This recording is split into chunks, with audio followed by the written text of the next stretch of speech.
atau orang muslim yang lain untuk teguh, untuk senantiasa melaksanakan apa yang diperintahkan oleh Allah Subhanahu wa taala, menjadi tugas setiap pribadi, menjadi tugas setiap orang, bukan hanya dibebankan kepada ustaz, bukan hanya dibebankan kepada para ulama, bukan hanya dibebankan kepada guru, bukan hanya dibebankan kepada imam, tapi beban itu adalah beban setiap orang, atau yang disebut dengan wajib ain atau fardu ain.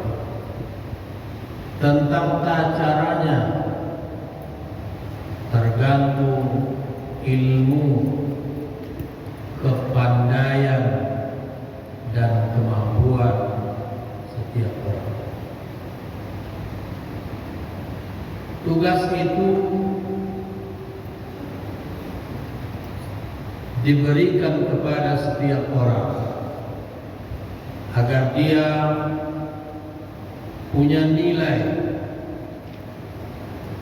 yang sifatnya berasal dari orang lain, punya nilai karena dia mengajak orang lain, punya nilai karena dia membawa orang lain, punya nilai bukan karena orang lain itu mau, tapi karena dia telah semaksimal mungkin mengupayakan. Jamaah yang berbahagia, kemudian dalam Al-Quran surat An-Nisa ayat 84 kata Allah, waqatil fi sabilillah la tukallafu illa nafsaka wa harridil mu'minin asallahu ayyakuffa ba'sal ladina kafaru wallahu asyaddu ba'saw wa asyaddu tamkina. Berperanglah atau berjuanglah di jalan Allah, tidaklah dibebankan kecuali pada dirimu sendiri, dan bangkitlah semangat orang-orang mukmin, yaitu pengikut-pengikutmu. Jamaah yang berbahagia, asbabun nuzul ayat ini adalah ketika ada perintah untuk berperang, sementara sebahagian enggan untuk ikut berperang. Karenanya kata ayat ini, meskipun engkau sendiri yang akan ikut berperang, maka engkau mesti berperang secara sendiri atau berangkat sendiri. Betapa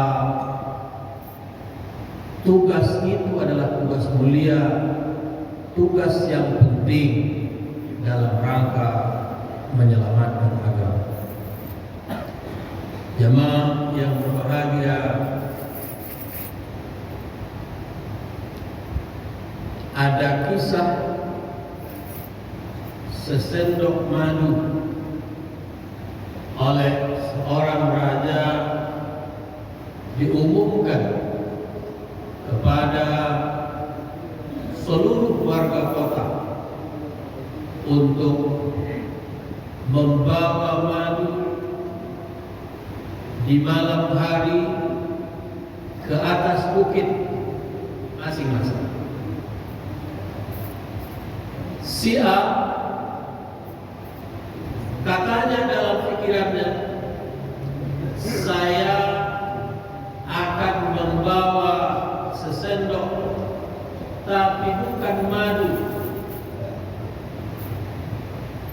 Malam hari menunjukkan terpeliharanya atau terbimbingnya, tidak ada orang yang akan mengamatinya, sehingga dia berpikir dia akan membawa satu sendok penuh, tapi bukan madu, melainkan air. Jemaah yang berbahagia, tibalah saat yang telah ditetapkan oleh raja untuk membawa satu sendok madu yang akan dimasukkan ke dalam bejana, dan bejana itu diletakkan di atas bukit masing-masing. Jamnya adalah di malam hari. Maka bersiaplah semuanya untuk membawa sendok dan untuk mengisinya. Si A berpikir, saya akan bawa satu sendok penuh, tapi bukan madu, melainkan air. Jemaah yang berbahagia, apa kemudian yang terjadi? Terjadilah masing-masing membawa satu sendok yang ternyata hampir semuanya memiliki pikiran yang sama dengan si A, bukan madu yang dibawanya, tapi adalah air. Apa yang ada di pikiran masing-masing? Kata si A, kalau saya bawa air, tidak akan ada pengaruhnya kepada madu yang satu bejana penuh. Tidak akan ada pengaruh, karena dalam bejana itu penuh dengan madu. Jemaah yang saya hormati, ternyata bejana itu penuh bukan karena madu, tapi karena air. Jemaah yang berbahagia, apa yang bisa kita ambil? Ternyata hampir setiap orang berpikiran kalau bisa mengecoh, dikecoh. Kalau bisa menipu, ditipu, menipu. Dilaksanakan di malam hari, sendiri-sendiri, terpajang di atas bukit. Boleh berbohong. Tidak akan ada orang yang meneliti. Tidak akan ada orang mencatat. Tidak akan ada orang melihat.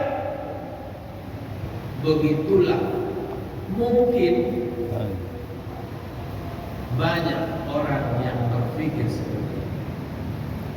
Jemaah yang berbahagia, andaikan pikiran semacam itu ada pada kita, maka luruskanlah, perbaikilah bahwa raja itu adalah pimpinan kita. Kalau dia memerintahkan sesuatu bukan maksiat, maka taati. Kalau dia memerintahkan untuk melaksanakan sesuatu bukan perintah untuk melakukan maksiat, maka lakukan. Tapi manakala raja atau pemimpin itu memerintahkan untuk melakukan satu maksiat, la ta'ah, tidak ada kewajiban bagi seseorang untuk mentaati. Alhamdulillah, alhamdulillah, semoga kita dipelihara dari pikiran seperti itu. Assalamualaikum warahmatullahi wabarakatuh. Waalaikumsalam. Imran Lubis.